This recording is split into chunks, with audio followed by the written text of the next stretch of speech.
I get that question, this question that I'm going to talk about today. I get this question a lot. What attracts followers on social media? And I've given tons of ideas about what actually, different influencers to follow and what actually generates, followers for your dealership. And I still see, to this day, I actually just reviewed this. A client asked me to review their social media and look at some of their content and kind of see if any of that, what the effectiveness level is. They have a company managing it, blah, blah, blah. I said, okay, sure. So I looked at their stuff. It's all commercials. That's all it is. It is all commercials. Commercials, TV commercials that they've had shot that someone is using their YouTube channel as a proofing platform, which is fine. That's fine. That's great. Saves money doing it that way. I get it.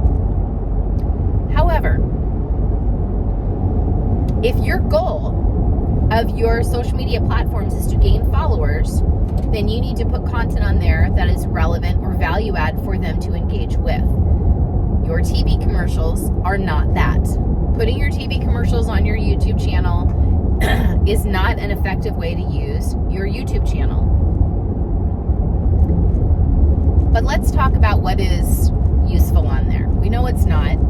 We don't want to put commercials. Think about the community that you're in. What's the number one, maybe market, event, employer, anything like that in your market? So let's say you're in Prescott, Arizona. I'm going to pick a random place. Prescott, Arizona has the oldest rodeo in the country. Prescott, Arizona has a large reservation that it is near. Prescott, Arizona has a ton of Wild West history in it.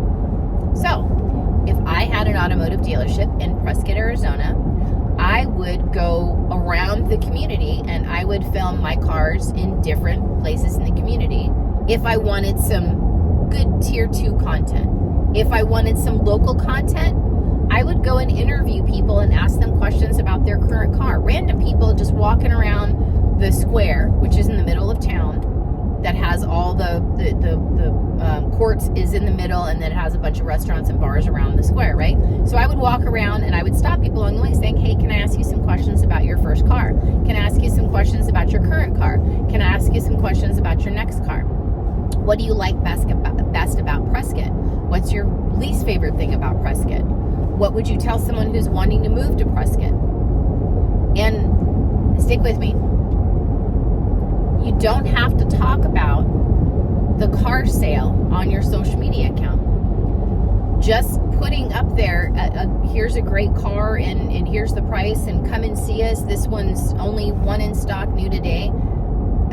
You're just not going to get the amount of followers that you think you might get.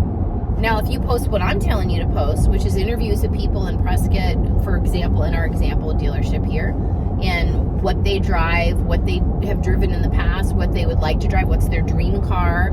If you do little interviews like that that are kind of related in that field, that's going to get you far more likes, clicks, engagement, shares, and followers than it would if you had just an ad up for your product. Let me explain it a different way. TikTok is the newest ad platform that a lot of marketers, advertisers like our company, we're trying to figure out too, and the best way to maximize the spend and the dollar amount for our dealerships, right? Okay, so if you look at the marketing strategies on TikTok, not once in any soda commercial do you ever see just a picture of the can, and that's it. You see people making dinner drinking soda, going on a date drinking soda. You see people engaging in different things they would engage in normally with a can of soda with them, right? Okay. So the other way to look at that is you have to talk about culture surrounding your product. So there's a TikTok account for Joanne's Sewing, which I sew, so I get their ads, right? It doesn't have anything, it doesn't show a picture of a needle and thread or a sewing machine. It shows all the different finished projects people can make by the shit they bought at Joanne's. Culture. Hey, the grandmother sewed this Christmas stocking for her new grandson. A aunt made a chunky knitted blanket for her sister. You know, things like that. Just different, whatever kind of things and projects you make. But never did they just show a picture of, here's the product, here's a pair of scissors, come and buy them from us. It's a great deal. You don't see that because it doesn't freaking work. That's why you don't see that. Same thing with shoes. You don't ever just see a picture of a shoe. Unless it's an Air Jordan or something like that, I think. But you don't rarely ever just see a picture of a shoe with no other context on it. Usually, it's about playing sports or everyday, you know, what you do in your everyday life. There was a commercial in the Super Bowl with Snoop for Skechers. We saw the shoes, but we saw what he's doing in the shoes. Like all the things that he's doing to the course of his day in his Skechers shoes. That's what I mean. If they just popped up an ad that just showed a picture of a shoe and the whole commercial was just a picture of a shoe, I'd tell you they wasted $6 million or whatever they paid for that commercial. So stop wasting your time and money on just posting pictures of cars on your social media feeds. So go back to what I said initially, and I've said this probably 100 times on my social media, what to post videos. Look in your community. Look for what's important in your community. Look for what's important in the culture surrounding your store in your primary market area. Is there a big rodeo in town? Is there a big hospital in town? Talk about how your product interacts with people in those walks of life. Is there a chili festival in your neighborhood?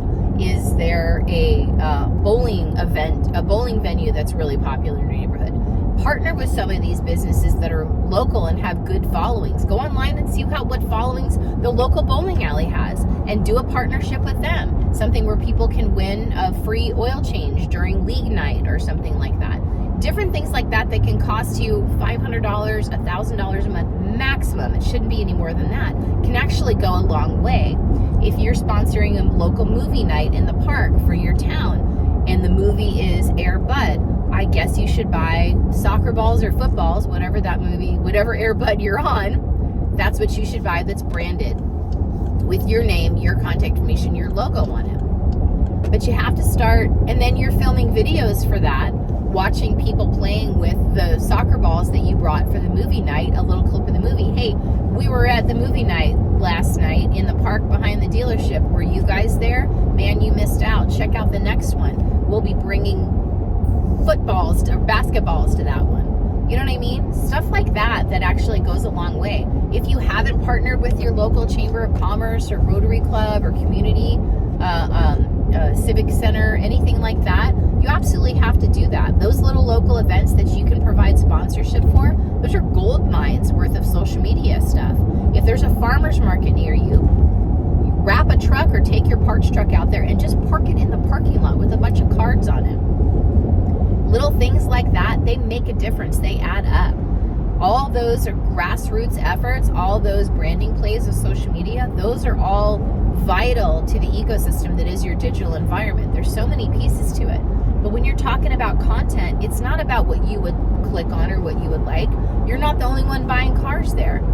There's a community around you that you need to participate in order to really speak to and add value back to what you can offer that community.